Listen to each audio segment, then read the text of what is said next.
In a minute, you better not cry. Evening, everybody. Welcome back to the Blind Press YouTube channel.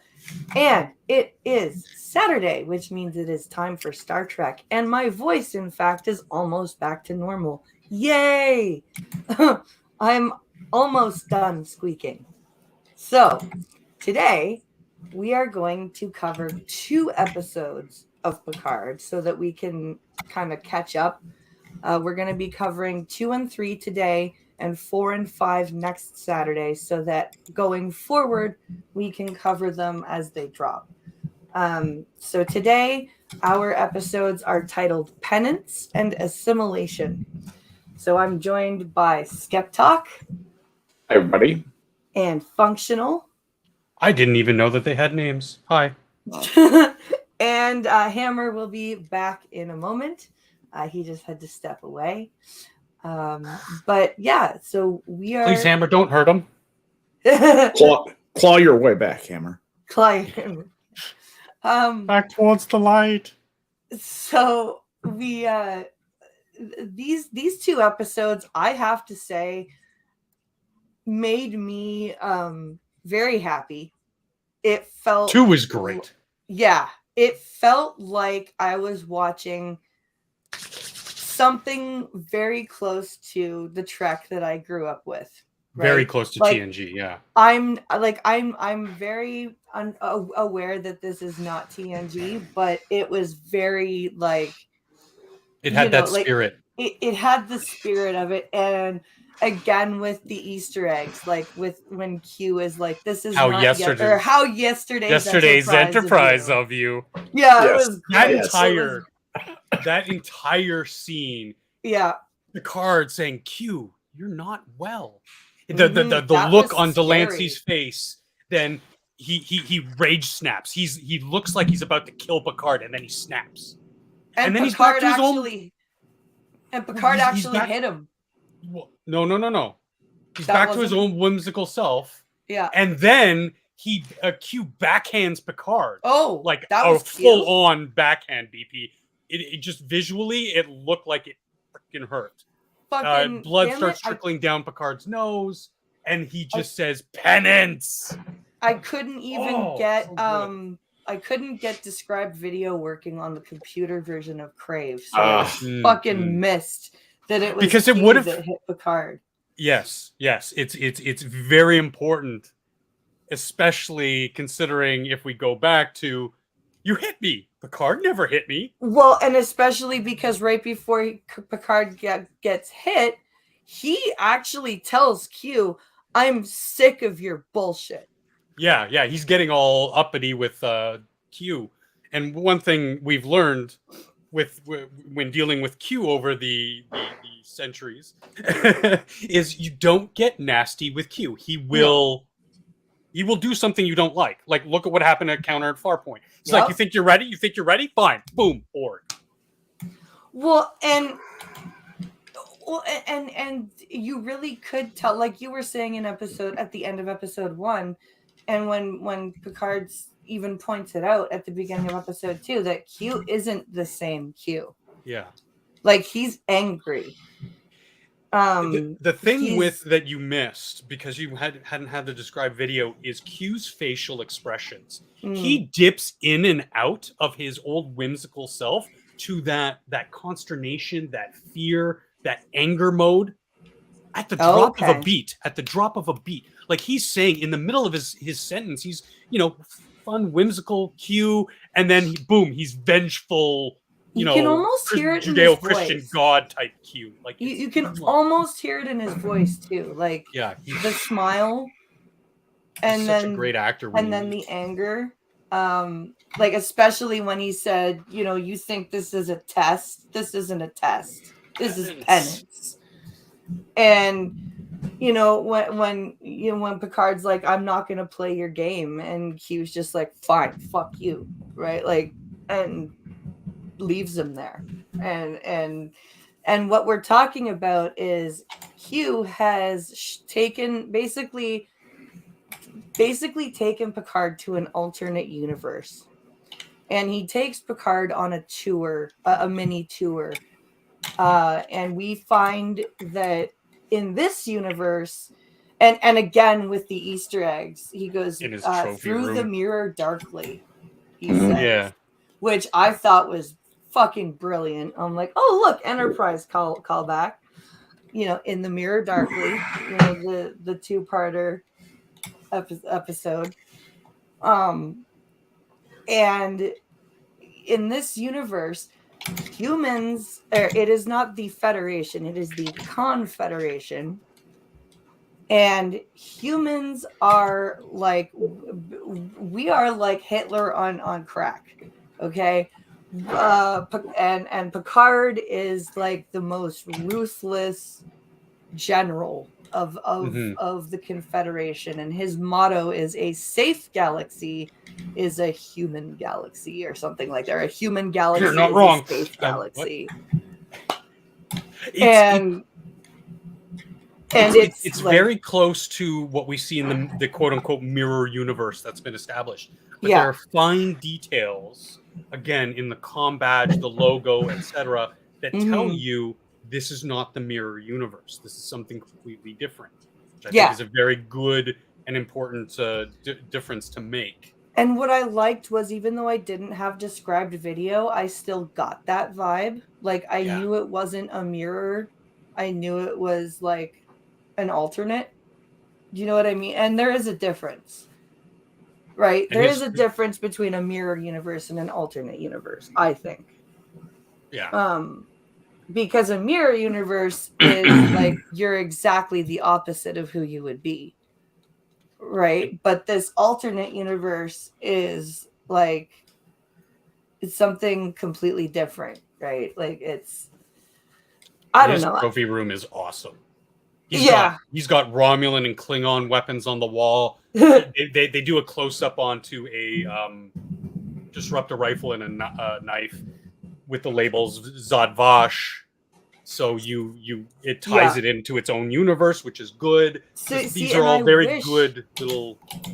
I wish I had described. I've got to find the Well, that's why I'm trying to tell you what it is now. Yeah, I've because got to find you see in his trophy room in the middle, there's several pedestals, and you can probably tell through the conversation he's going through.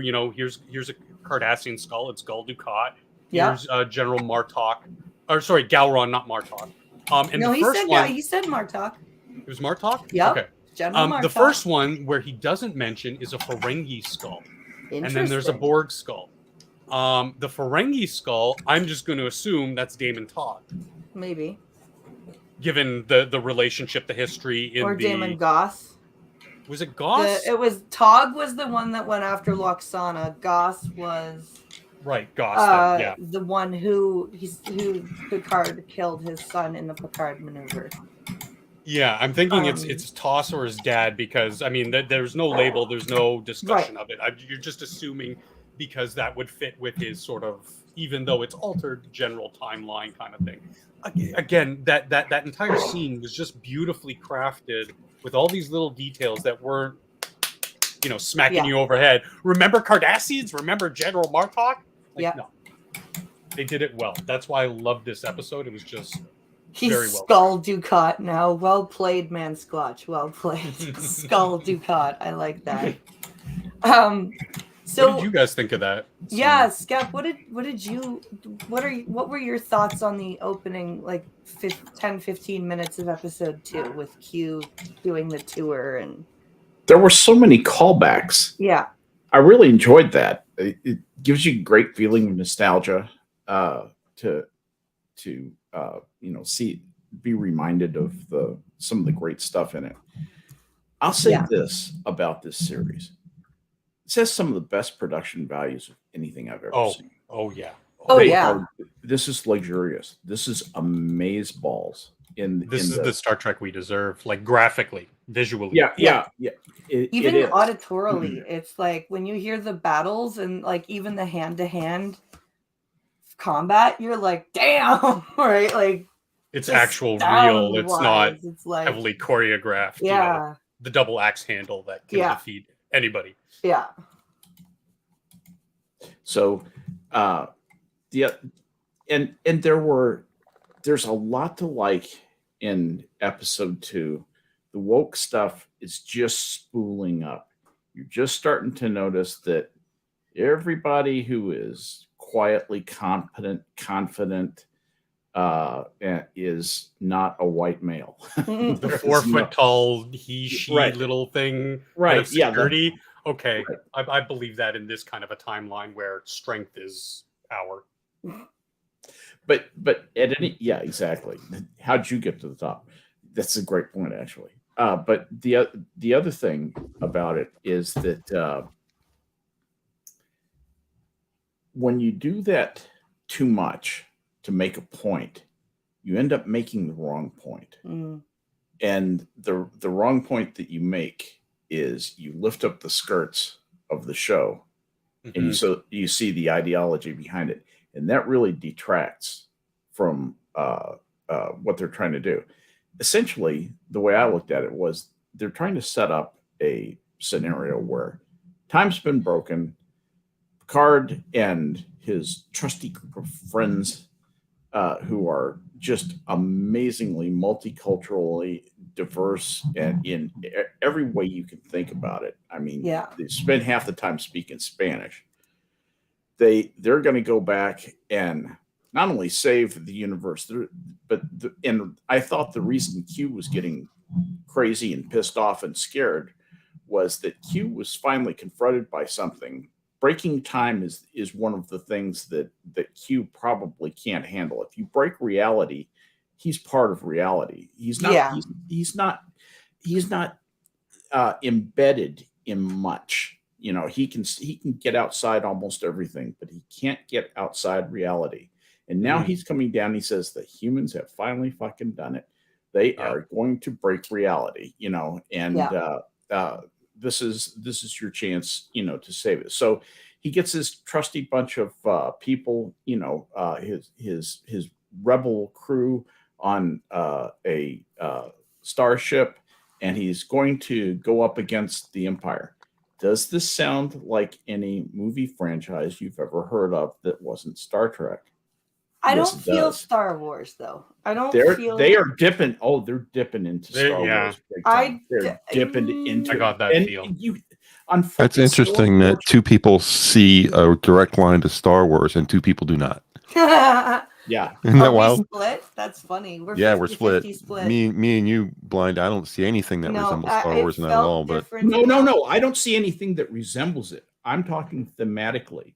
That they're setting up a rebellion thing that played so well in Star Wars, and that's a strong thing. That's a good thing. It's good to get the teams defined and get the good guys and the bad guys. I'm just saying that it was exactly analogous to what they did in Star Wars. I mean, you know, it's also analogous to what Herman Melville did in Moby Dick. Right. I'm not saying it's the same thing. It's completely different.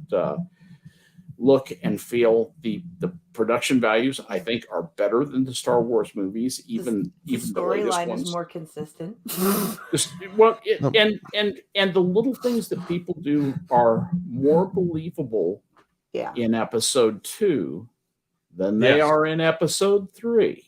I don't know. I still liked episode 3, but let's stick with episode 2. But anyway, so that's all I had to say about that. I think, Skep, to your point, I think that they learned from the backlash of them being accused of stealing far too much from the Mass Effect universe, and so they might be playing with themes of like Star Wars or Moby Dick or whatever, but they're trying to be more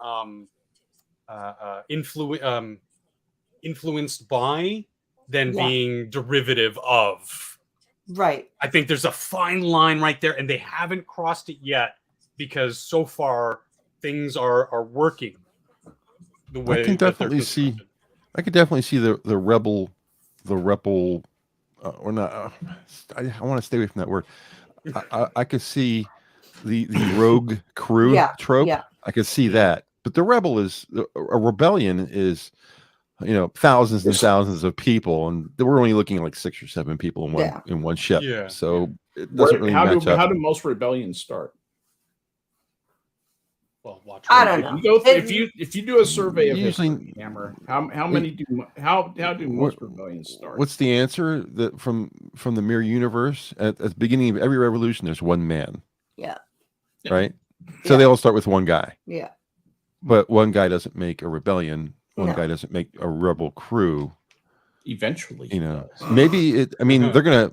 I assume that this is gonna play out, and everything's gonna be okay at the end. Who knows? Yeah. But I feel strongly that way, Hammer. I hope it turns out that way.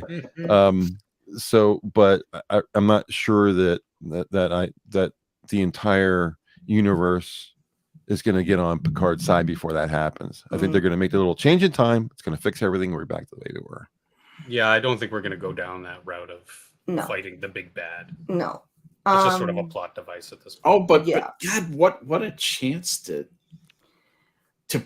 make this into an epic. Yeah. I mean, it could even, if they did it right and it was dramatic and amazing enough, I could even forgive the fact that nobody with any competence has white skin. Unless they also are female. Yeah, they have to be female, or they have to be goofy or damaged somehow. Or Piccard. They have to be Piccard. Well, he's damaged. Yeah, he's old. He's damaged. He has baggage. He's had a lot of. I mean, he's still the titular character, but it's not him that's has the great successes. It's 7 of 9. It's Jelani. It's by the way, he's a minority. Can I just share a funny moment that I think I appreciated that I don't think anybody else here appreciated. When you surprise an old person and say, "Hey, it's Eradication Day," that doesn't make my heart leap up. No. And it didn't make his either. No. He was like, and it wasn't just because eradication means like. I wish you could have seen the look on his face where he just you see him fighting to maintain utter disbelief. Yeah, exactly. Disbelief, but he wasn't going to really tip it off much. Yeah. But he did it with his eyes. He really is. He's an astonishing actor. That's why I love this episode so much, Skep, because between him and Delancey back on screen as two of the most iconic roles for those two actors, and you're right. Even when they're apart, they're still very amazing actors, and when they are able functional. Did you think Delancey killed it? Because I thought he did. Oh yeah. Oh, brilliantly. Yeah. From the tail end of the first episode till Why am I always the odd man out? You don't like we think it was a misspent youth, Hammer. My God. I really don't belong to any group anymore. I swear to God. We still love you, even though you're wrong. Last season, you were like, Piccard is great. I think the hand slap was way out of bounds. Way out of bounds. Never, ever, ever does Q resort to his own personal physical violence. That's the point. He always goes after somebody else. That was the point. That was a callback. But it was a callback, and it was to prove that it was a callback to Cisco, and it was also to prove the point that Q is not well. Yeah, he's also broken. Yeah, that's absolutely right. He is broken. That's absolutely right. Q is broken. Terrified, so Q is doing scared. Things that is not Q, because Q is also broken. And I think a part of the problem with Q is that he doesn't know. Yeah. For the first time in his existence, he doesn't know. Yeah, and that scares. We don't know what he doesn't know, but you can see just how much it's terrified him. Yeah. You want to hear a prediction? Yes. Here's a prediction that Q at some point there's going to be another confrontation between Q and Piccard, and Q is going to say to Piccard, "If you don't fix this time shit, we're all done." Yeah. Okay. And that's going to be a plot intensifier. It'll come in like the next to last installment before this, set of plot points gets resolved. Yeah. I hope he delivers a line. I'm not talking we as in your puny diminutive species. I'm talking we as in the Q continuum are going to cease to exist, Piccard. Yeah. Don't you understand? Yeah, I think you could write it. I think the Q's in trouble. Yeah. And it's very interesting. And I really liked the way that and this shows to the credit of the other actors. I really the other characters, other than Seven, really grew on me this episode. because of the way that they were written when they wake up in this new time frame. Yeah, like Rios. Because like Seven's already established, right? We already know how Seven's character is. But when we see Rios wake up in the middle of a battle and is like, okay, what are my orders? But can we talk about Seven for a second? Because when she wakes up, she's like, am I dreaming? Is this a hallucination? Yeah, so she goes through, check. She writes a mathematical equation on the mirror with lipstick. Okay, and she's going through. Check. Yeah. She's still she's playing that character of Seven, even though she's Annika Hansen. Yeah, there's a mistake. There's a mistake in that part too. Yeah, really? not the writing, not the lipstick writing, but when she wakes up, she puts on like a shawl over top of her. Mm-hmm. Yeah. Oh, the continuity. So when she gets out of bed, when she gets out of bed and she reaches up, she puts her gown on or whatever that thing is. Yeah. Yeah, I remember. Yeah. And she gets out of bed. She does it in a way like she's always done it. That doesn't make sense. She is not Annika Hansen. She is Seven. She would look at that piece of cloth and like, what is that? Because she's never seen it before. Right. Instead, she puts it on like it was like she's done it every day. That's a good point. Didn't make sense to me. But I mean, like, I liked how she's like, you can't smell in dreams. yeah.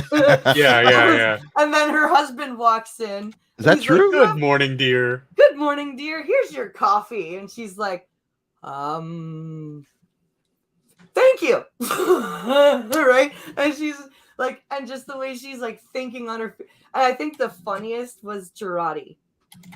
I didn't like Girardi at all last season. Yeah. But I really think that this episode, she kind of stepped into like, because there is a way that you can be awkward and make it funny. Do you know what I mean? And I think that actress finally like figured it out. Yeah. Because it was really amusing when she showed when Annika / Seven and her husband shows up, and why does that actor sound so familiar to me? The guy who played her husband. Oh, he's been in a billion. I heard that voice. I'm like, who the fuck is that? I know that guy. And I just can't figure out from where. But also in just to close off the Annika scene, it sets up this small little running gag of coffee. Yes. Everyone in that universe now drinks coffee. Yeah, because when Piccard gets the Colombian roast black, he's like, this, and I even love the way that her husband really is the circle of hell Dante forgot. yeah. And just the way her the magistrate delivers the line, don't worry, I assure you it's coming. You know, like you know that this Annika is the type of person where she will not function like she crawls out of bed. She needs a cup of coffee. I was gonna say, it's like, is everybody Janeway here? Right. Yeah. And then we get to Rios. Yeah. And like we get to Rios, and she has to when she connects to Rio, like calls Rios, and she's like, we are on a secure channel, so if there's been anything unusual dot yeah. And he's just like, because you have to, it was just really well written, and he's just, we get Rios back out of the thing, and then we get Elnor and Rafi, and Rafi has to first save Elnor and then pretend like she's like, because she's the chief of security in that universe for the president, and Elnor is obviously not human, so he's bad. Right. So they've got to balance that out. So they're playing that Elnor is a captured prisoner that needs special interrogation, and so they all converge back on the palace, And they discover that eradication day is super duper special because they're going to kill the Borg Queen. The last remaining vestiges of the Borg. The last remaining. Incredible. And Piccard is supposed to do it. And so Jurati is down in the basement with the Borg Queen, and the Borg Queen is telling, like, they all get to where Jurati and the Queen are, and the Queen reveals that time is broken.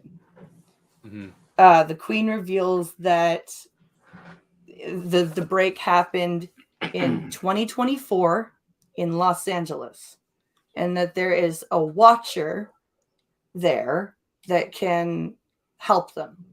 So they have decided that they have to repeat. You know, they even reference the Kirk's Enterprise doing the slingshot method of time travel. So they decide that's how they're going to do it. They're going to use the sun as a slingshot, and they are going to kidnap the Borg Queen because she knows the temporal coordinates. So now they have to get out of the presidential palace on Eradication Day when they're supposed to be on stage eradicating the Borg Queen. And of course, right when they discover this or come up with this plan, Eradication Day starts and security locks down like super tight. So there was a little nitpicky thing I had with that scene with the Borg Queen. They said, well, Kirk had Spock. Well, we have the Queen. You also have 7 of 9. That's what I was like. I'm like, you have 7. You don't need the Queen.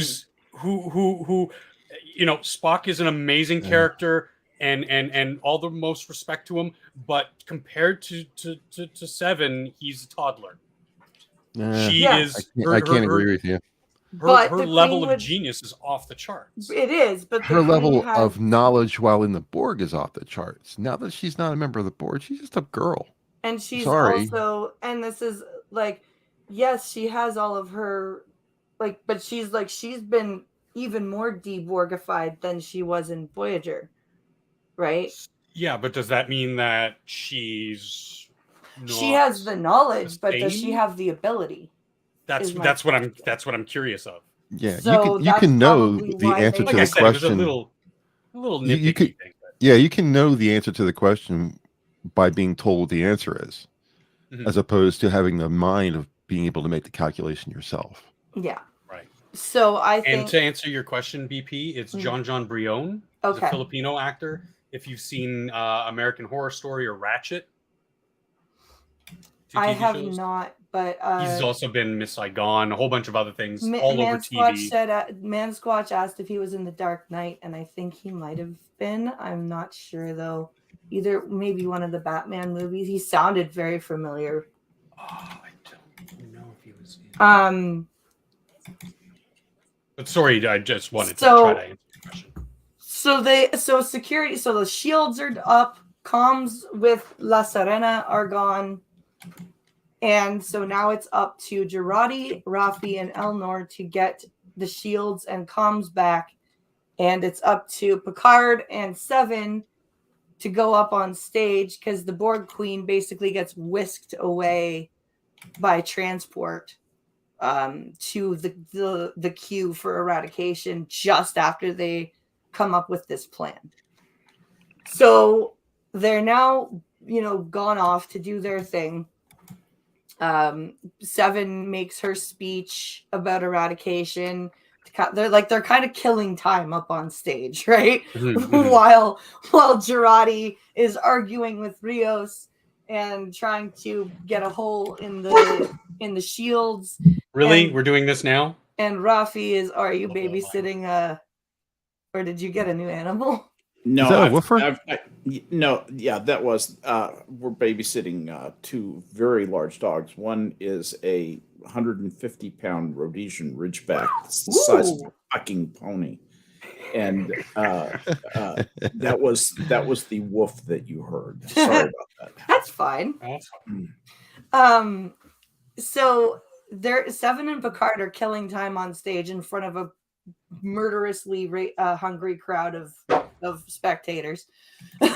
All humans. The close-ups are very clear to show you they're all humans. They're all hammering human. that idea home. Chanting, kill, kill, kill. Piccard, Piccard, Piccard, kill.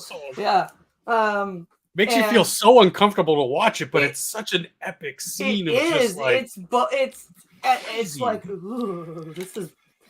And then we've got freaking Raffi trying to get the shields out, and she's like, I brought this thing as a Christmas present, and Eleanor's basically letting them beat him up until the shields drop, and then freaking the one guard is like, what the hell's going on? And Raffi's just like, Eleanor, go.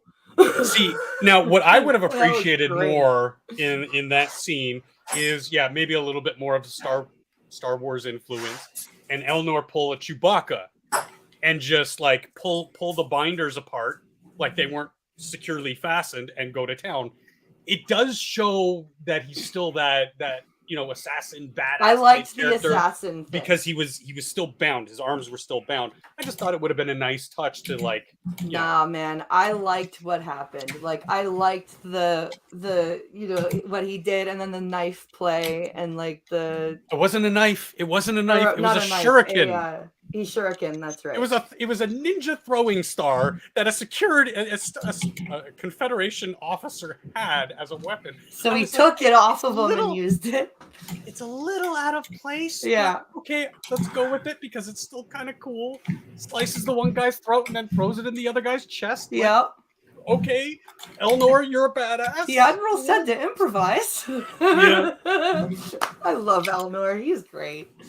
I liked Eleanor. He's that powerful character who's still got that touch of innocence to him. I think he's this series' Data. I honestly really do. Because he's got the innocence of Data, the heart of like that child, but Data could also, like, he was programmed to kill you if he had to.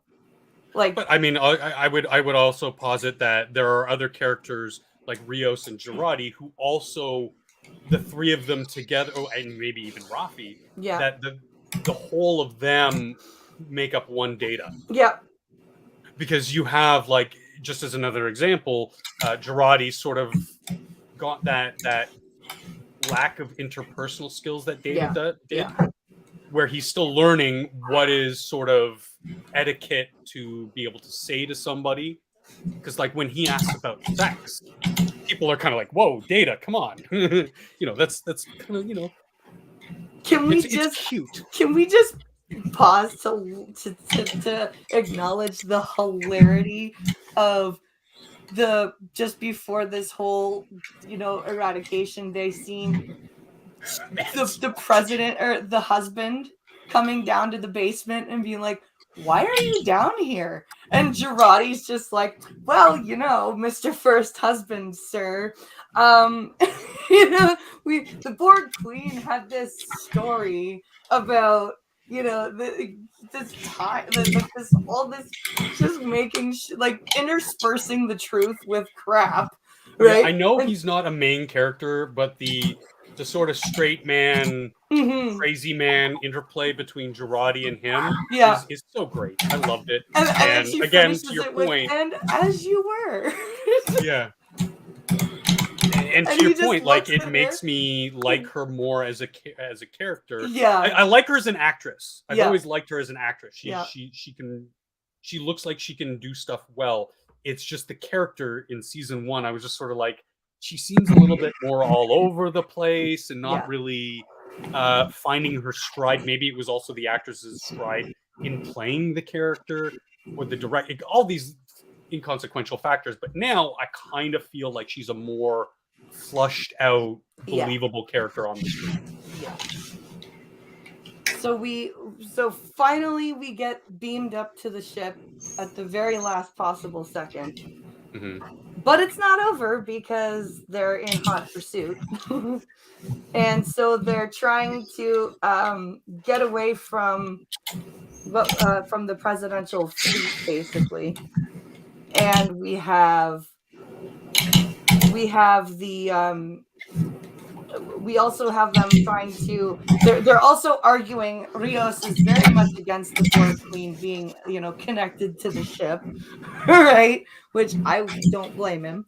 And then, of course, the presidential ship basically drops their shields, and the magistrate guy beams aboard. Elnor gets very, very badly wounded. Seven kills the guy, I think. Is it Seven that kills him or shoots him? One of them does. I can't remember which one it was. Stupid audio description. I've got to go into the settings on my computer and fix that, because I definitely missed some stuff. I do believe it was Seven. I think it was Seven. Yeah. Which is weird. That scene also was kind of weird because at times the phaser pistols or whatever they are, they shoot like a projectile that like burns a hole into the person.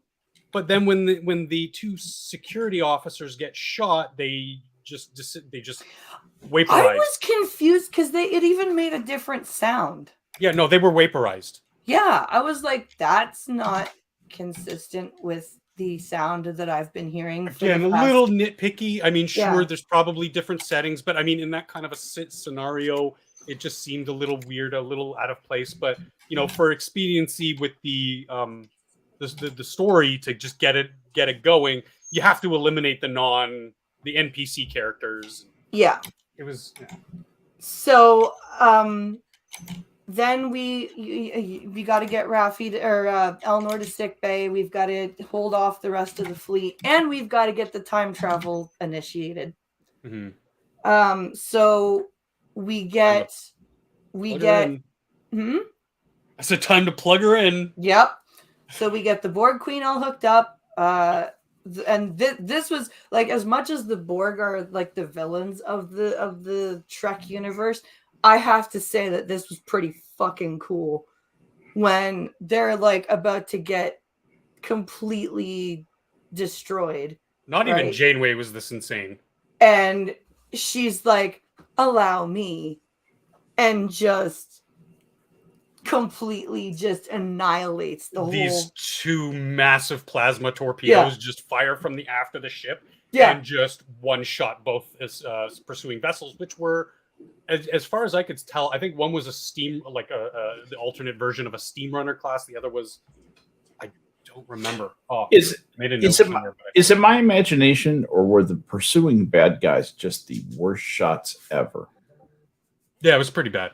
They were just kind of spray and pray. I could tell even by the noise. I'm like, God damn, are they just hoping? Because La Sirena is a small vessel. Yeah. And what was following him were like two full-size Starfleet vessels.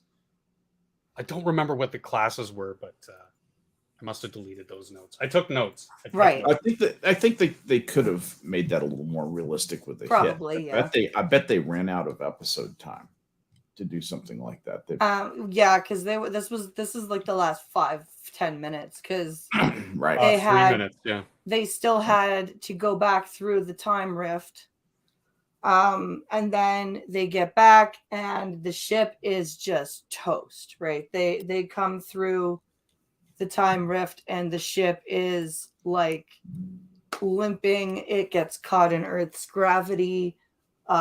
Because the Queen is siphoning power because she is low on life. They can barely navigate.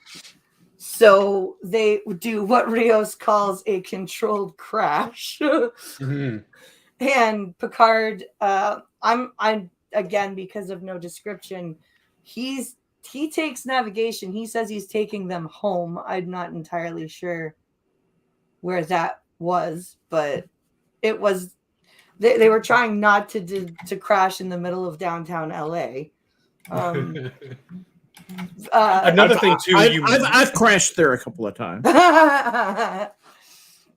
and nobody noticed. That's and BP, you probably missed this too. While Girardi's hooking up the Queen, Rios is standing right there, and he's like looking, and again, to the testament of the actor, he looks like both confused and freaked out. he is, and just again through his body language and his facial expressions, he like, you can tell he's like, he wants to just scream, "This is a terrible idea! What are you doing?" But he's playing the good soldier and letting the smart folk do their techno stuff. Yeah.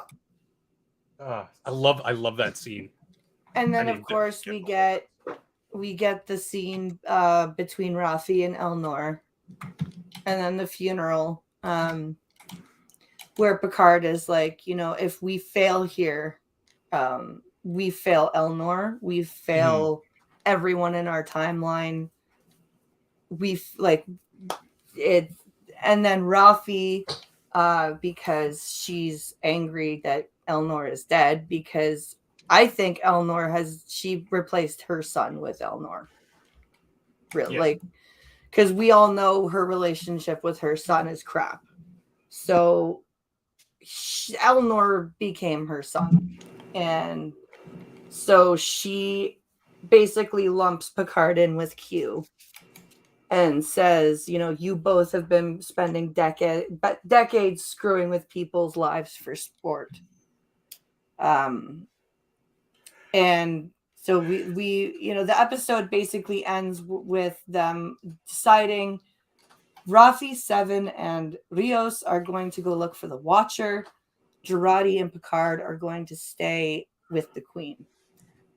And so we move into episode 3, which is called Assimilation. And again, I actually really liked this episode. I am going to say that I'm not like, I can see that the next episode is going to be pretty SJW, because we had the whole look at how crappy the 2020 century is, like, look at how contradictory this society is, look at how you know what I mean, right? Well, they basically substituted the idea that a human world is a safe world. Well, that's like saying a white world is a safe world. They've just, humans are the white people. They're the human privilege. I'll bet we're going to hear the word human privilege at some point. It definitely have that sort of feeling. I was expecting that. And I feel like we could have had a discussion about how things are, right? Like, without being ham-fisted, like Trek used to do. Well, yeah, because in what was it, Star Trek 4? Yeah. Star Trek 4 is when they go back to San Francisco. Yep. Okay, yeah. Wasn't ham-fisted. No. They were fish out of water, but there wasn't a lot of, there's the scene on the trolley with the punk, which is, classic and a beautiful scene, and there's none of that heavy-fisted or ham-fisted, social commentary to what we're going through now. It was just sort of like glimpses. Even other series did it. Voyager, I can't. There's that 2-parter episode. Endgame. I always skip it on my rewatch. I love that. But I did get a lot of the same feels with I forget the actress's name, the brunette who Sarah Silverman. Sarah Silverman, and back when she was good. She actually, I mean, it was okay, but you got a little bit more of the. It was a little bit more heavy-handed. It wasn't full, just like smash you in the face with the social stuff, but it was there and it was talked about. Yeah, still wasn't as bad as how I felt that this episode. It wasn't ham-fit, like the way that Captain Braxton was treated as a homeless man. Right? Yeah, that was not a ham-fisted way of doing it, because that's how fucking mental health service people and police treat homeless people. I've seen it. Right, in real life, I've seen it, and it's not like they're roughing them up and beating them into a bloody pulp, which would be ham-fisted. Yeah, exactly. Yeah. They just sort of they're more dismissive and just like, it all comes down to that fine line of, are you going to go overboard or do what Trek has classically done, give you a taste and let you, the viewer, basically decide what you think. Yeah. is with these social issues, whatever is presented to you.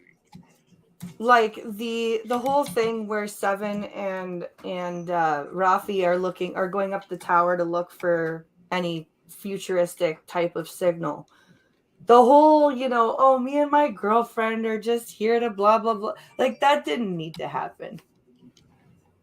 I thought it was kind of funny. I thought it was funny, but I didn't, because mostly because of the expression of just sort of not really shocked, but just a little bit of a surprise from Jerry Ryan. Oh, because she says it very technically. We want to take a still image memento. We want to capture an image. We'd like to capture an image, and Rafi's like, she means take a picture. Yeah. And then when she says my girlfriend and I, and Seven's kind of just got this sort of like just what? Oh, okay, yeah. And then she carries it on by going, we just got engaged, and Rafi's like, what? Right? Because they have a whole commitment thing. That's why they're like, Rafi wants to be with Seven, but Seven's all like, commitment issues. So when Seven goes, we just got engaged, Rafi's like, yeah, we just got engaged. Right? It was kind of funny, but then we get the Rios at the clinic, and then it starts to get a little bit. Here, let me shove this thing down your throat. That's where I fell off the train. And honestly, also the references to pop culture were really ham-fisted, because like in old Trek, there was the references to pop culture were not like you said on the trolley, guys listening to Sex Pistols, right? Yeah, nobody's it's dated, but it's not. But it works, right? In your like face. It's not in your face. But finish your homework, or you don't get to watch Rick and Morty. Right. Like, really? Like, all you could have done for a pop culture reference, even if you wanted to use Rick and Morty, right? All you could have done was, Mom, I finished my homework. Okay. And then she hands him like an iPad.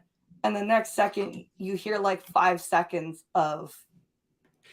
It could have been worse. Or something. It could have been worse. She could have said, finish your homework, or you don't get to watch Ninja or Amaranth, or I don't know. Yeah, or YouTube. No YouTube.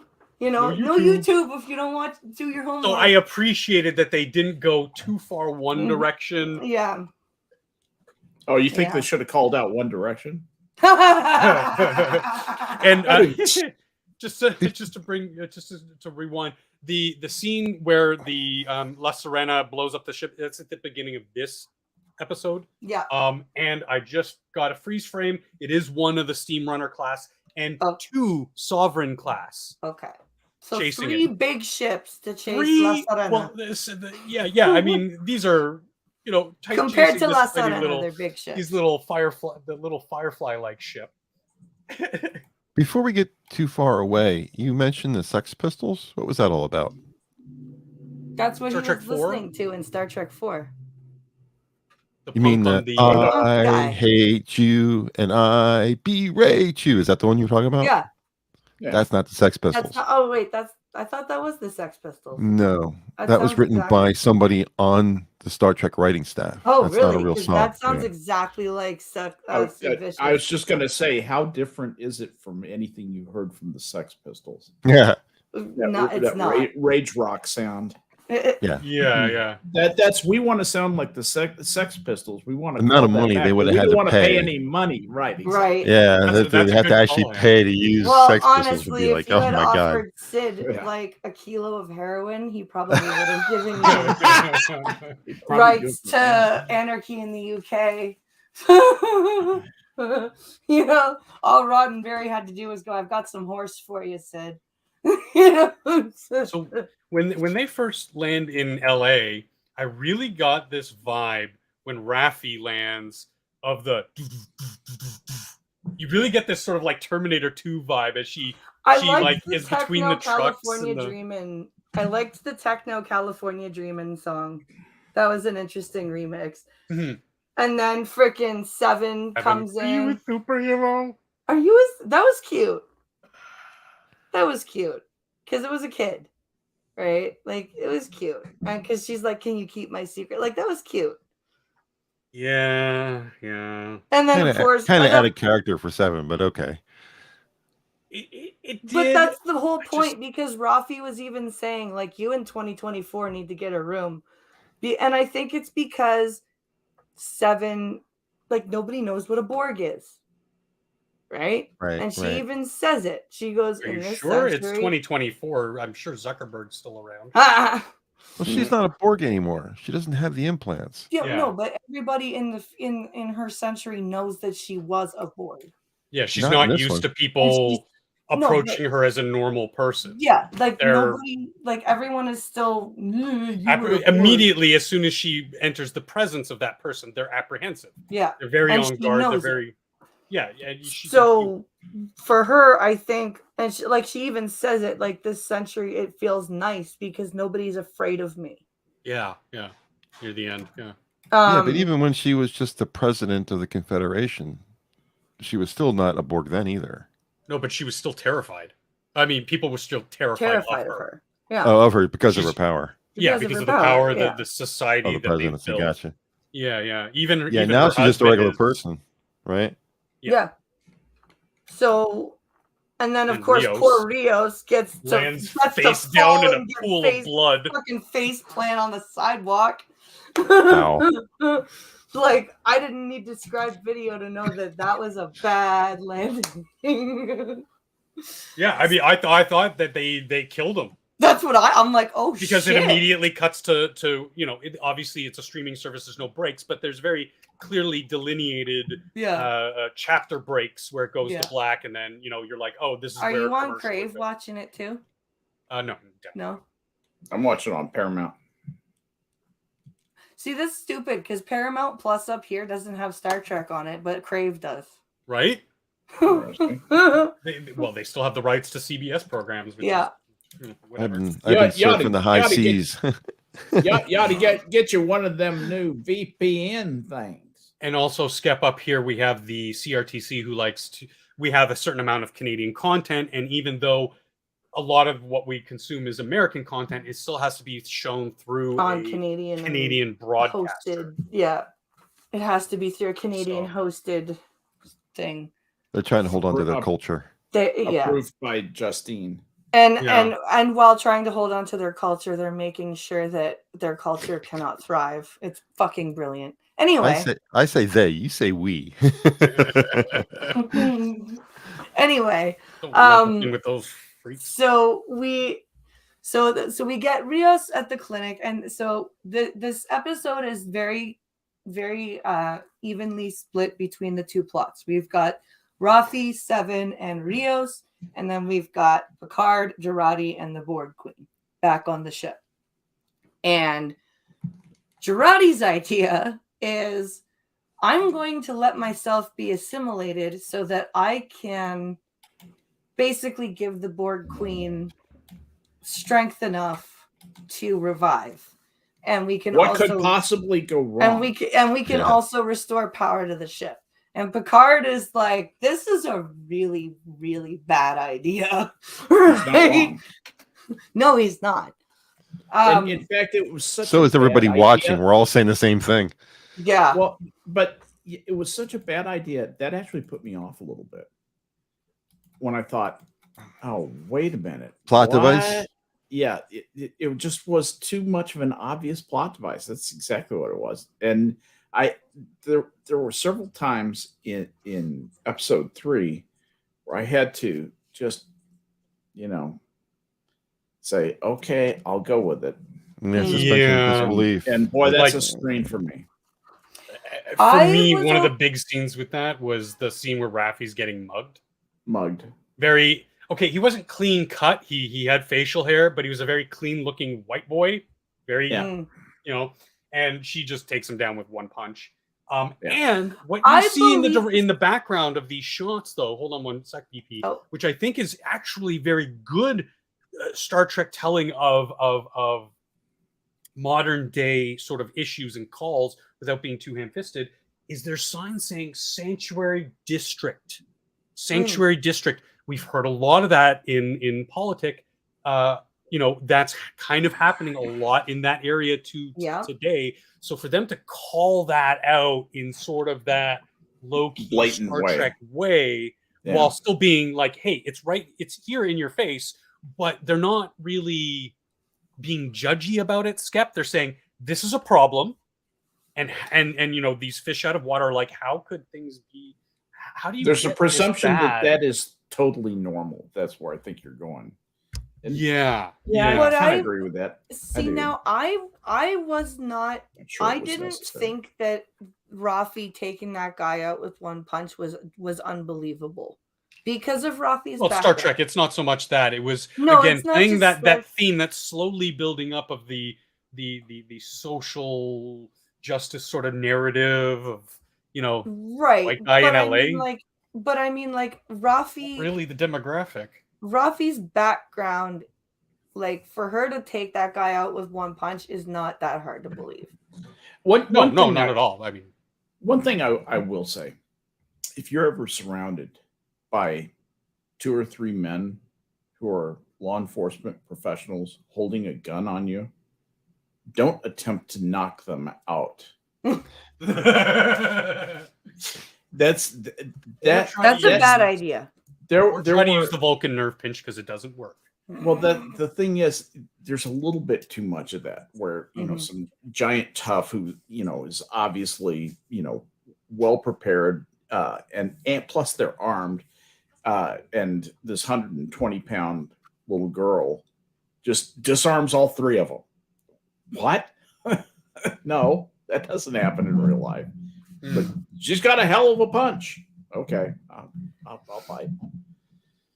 I mean, there is a very big. My point was that there's a very big crime problem in that part of California. Yeah. We all know about it. My problem was the demographic of the assailant. Yeah, but I guess again very nitpicky. But I mean, I guess they felt like they would be called racists if they. Sure, and that to me is a problem, but it's nothing we have to keep harping on. No. But so, and there is a scene in the clinic that I really like because it gives us a glimpse at Rios's character and who he is, and it's and exactly where the doctor, because the doctor asks Rios what his happiest childhood memory is, and he thinks it's so she can assess the concussion. Right. I knew exactly why. I'm like, she's trying to distract you, buddy. Gets you loose so that you can pull that joint back in the spot. But the thing is that you get a glimpse because his mom was a Starfleet Academy teacher. Yeah. And he goes and he sneaks into the simulator and he freaking clocks it out, maxes it out. Gets higher scores than anybody at 8.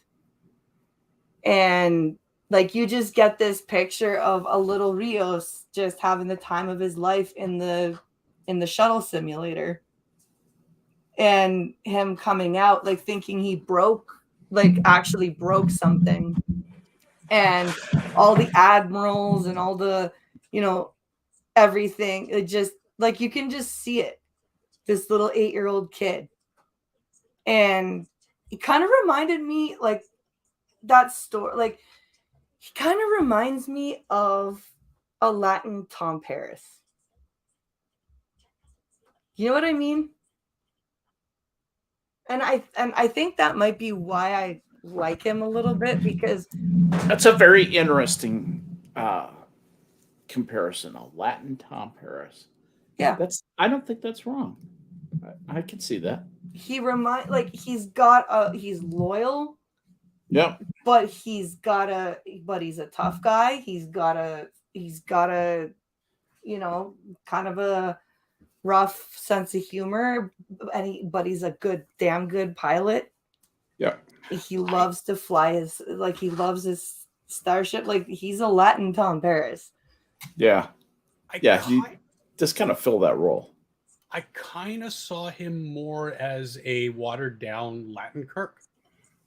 Nah, I don't make the comparison to Kirk. I make He's definitely more Tom Paris than Kirk. Yeah, my comparison would have been Han Solo. Trying to keep it in universe. I'm trying to keep it in, yeah. I mean, really, if you sit back and look at in terms of what they do on the screen most of the time, that's actually a really good point. Han would totally sit at the Millennium Falcon's helm and smoke a cigar. Yeah. You know what I mean? Like, and Rios would be equally as comfortable sitting next to Chewie on the bridge of the Millennium Falcon. Or La Sirena. So then we have Jurati being assimilated by the Queen, and her face scared me. That was scary, especially when like it gets really fast, like the assimilation gets really fast, and Piccard goes to pull out the tubule, and she puts her hand on his wrist and says, "Don't," and he goes, "Whose hand is this?" And they start arguing. It's mine. It's mine. It's mine. And I'm like, oh, Jesus Christ. Like, that was scary. And the way that they fluctuated, like, between the voices. And then he just kind of, like, he's like, fuck this. And just pulls out the tube. Like, that was very, disturbing to me in a good way. I'm having a hard time with the Borg Queen. She's just not Alice Creed. Yeah. No. Yeah. Nobody could do the Borg Queen like Alice Creed could do the Borg Queen. I wonder why she wouldn't do it, or she couldn't do it, or maybe she's got to be what in her a million 80s now. Not is she even still alive? I have no idea. Because she was not a young woman when she was. Nah, she was in her 50s when the Star Trek came out.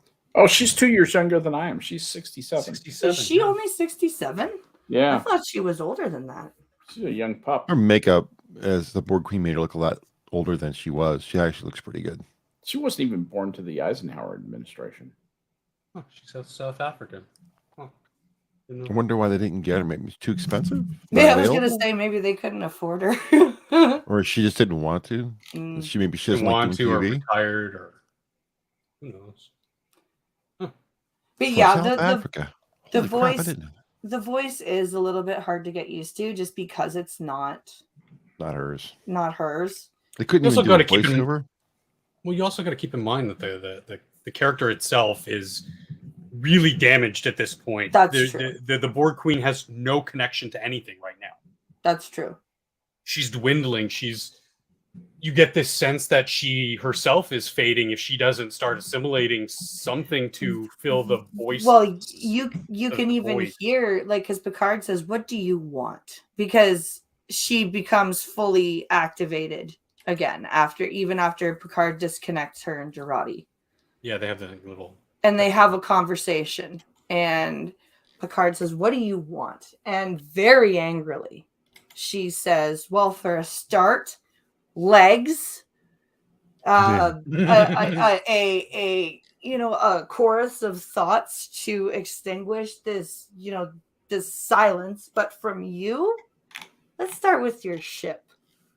And you get this sense that she really honestly probably doesn't even want to help them. I have a feeling she said she was going to help them just to get to this century. To assimilate Earth. Yeah. I got that feeling too. Yeah. I don't think that as Piccard says, same leopard, same spot. Same leopard, same yeah. But the really cool thing here, and this is what really, really solidified my respect for Jurati's character, was Jurati wakes up and she basically says, "Oh, she's not going to help us. Okay, well then we can deactivate her then." And Piccard's like, "Yep, I agree with you." And the Queen goes, "You guys aren't going to do that. You never do that. You guys are just going to keep me around because you hope that I'm going to tell you where the Watcher is. So let's just cut to the chase and, here's the coordinates." And then Jurati goes, no, that's fine. Here's the coordinates. Here's and you know, the other stuff's gonna come to me in a second. Just, you know, and the queen tells her, "You've impressed me." And Piccard's like, "Yeah, you're gonna go away from her right now because he knows what that means." Piccard remembers first contact and when Data impressed the queen. So hard cut. Yeah. Back to the clinic. Open up, immigration. And so this is where I am really hoping that episode 4 is going to. The reason I'm willing to give episode 4 a pass on the SJW crap is because episode 3 ended with ICE coming in. And when you're dealing with any type of Hollywood movie, when you introduce ICE, okay, you're not going to have an unbiased discussion. Exactly right. Okay. Exactly right. So basically, I'm just going to be like, okay, while they're dealing with ICE, there's going to be a bunch of bullshit. That's, you know what I mean? I'm going to give 4 that, okay, they've got to get away from ICE. Let's deal with this nonsense, and we'll get back to Trek after that. Do you know what I mean? That was a Hollywood arrest, too. Huh? It was a Hollywood arrest, as well. Oh, God. When they came in and arrested him, I was like, no. It was a Hollywood arrest. You can't do that. You can't just run into a thing and arrest everybody and walk out. You have to have probable cause, or at least a reasonable articulable suspicion that a crime has been caused. You just can't walk in. You look like you're Mexican. I'm arresting you. You can't do that. They literally not today, not ever. Broke down the door. The police officers literally kick open the door and break it down. And I mean, like you said, Hammer, that's not legal. That's not how they operate. I found something about why Alice Creech did not come back to be the Borg Queen. Okay. And this is from. I'll post this link there. I'm just going to read the couple of sentences here. Since Alice Krieg returned to voice the Borg Queen in Star Trek Lower Decks, Trekkers may wonder why the cyborg monarch was recast with Annie Wersching in Star Trek Piccard. One reason is that COVID-19 protocols may have hampered Krieg from resuming her iconic role. Meanwhile, Star Trek Piccard films in Los Angeles, and they likely opted to cast Wersching as the Borg Queen, since she's a fine actress known for her roles in blah blah blah blah blah. And so Krieg was able to do Star Trek Lower Decks. That's all remote. Yeah, because it's a cartoon. And but she evidently it was Krieg who was not comfortable doing the traveling and showing up in person to do it. So she is older. So. Yeah. And she may not have her vaccine, or she may not be able to be vaccinated. We don't know her health status. She might have been, playing it safe, which is fine. Yeah. Still could have done a voiceover. Yeah. I don't know. Yes, it wouldn't be as good though. Yeah. So we have Piccard basically at the end, and the episode ends with Piccard. We hear Piccard through Rios's communicator, calling for Rios. And that's where we leave off on episode 3. And I have to say, like, those 2 episodes, like, compared the first 3 episodes of this season, honestly, compared with all of last season, Star Trek Piccard definitely followed the Trek theme of taking a season to find itself, because this feels much more like, I even said it on Twitter right after I watched these episodes. I said I unashamedly love this season of Piccard because it is, I know it's not TNG, but it is miles nearer to the Trek that I grew up with than anything that has been put out since 2009. Like anything. Even like, and I know that the movies and stuff were the Kelvin timeline, but it just doesn't feel like Trek. It doesn't. It feels like Star Trek characters or Star Trek names of Star Trek characters running around. It's Star Wars with a Star Trek veneer. Yeah. Over top. It and it's not even done well. Like, I just don't like it. Like I and you don't even get to see all the delicious lens flares that are all over the place.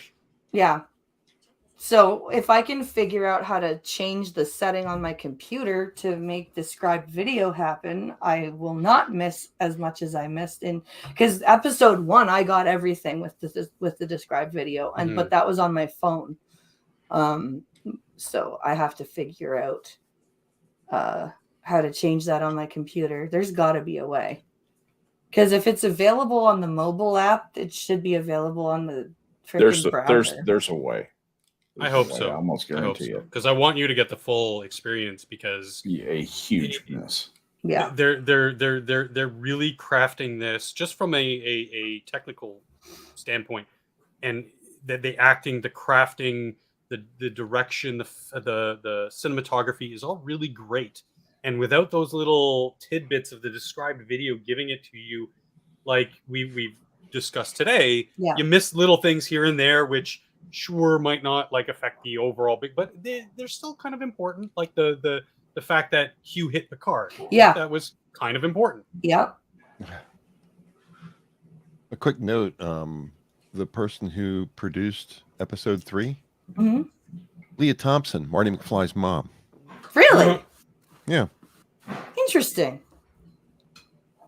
I think she did episode 4 too. Cool.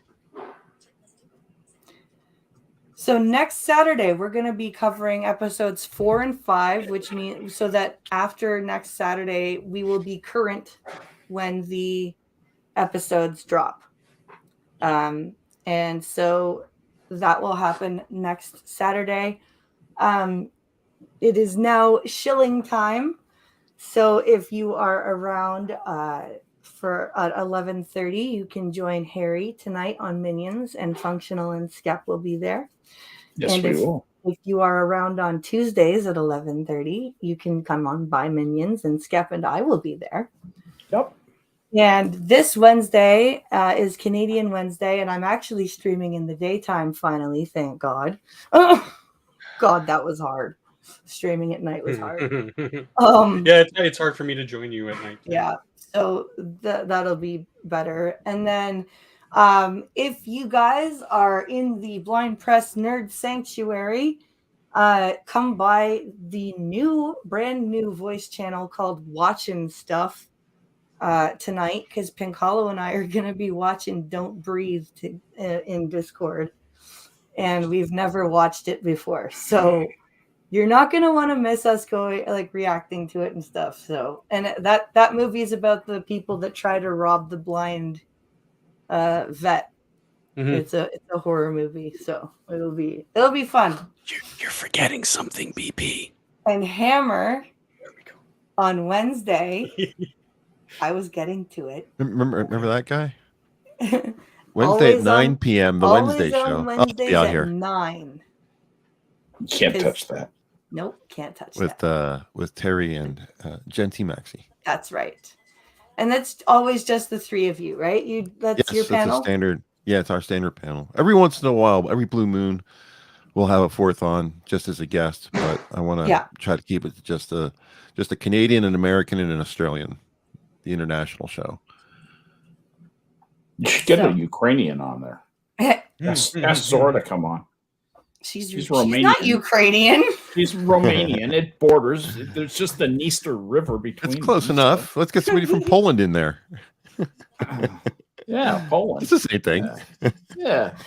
It is kind of the same thing. If you know history, it is. I've also decided that Beat the Blind Girl will be happening at 2 different time slots now.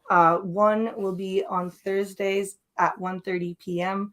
and the other one will be on Fridays at 11 p.m. So I'm going to be catching 2 different demographics at that point. And it's also going to be easier on me because I'll be able to do a longer stream on Thursdays because it's hard to stream for more than an hour at night.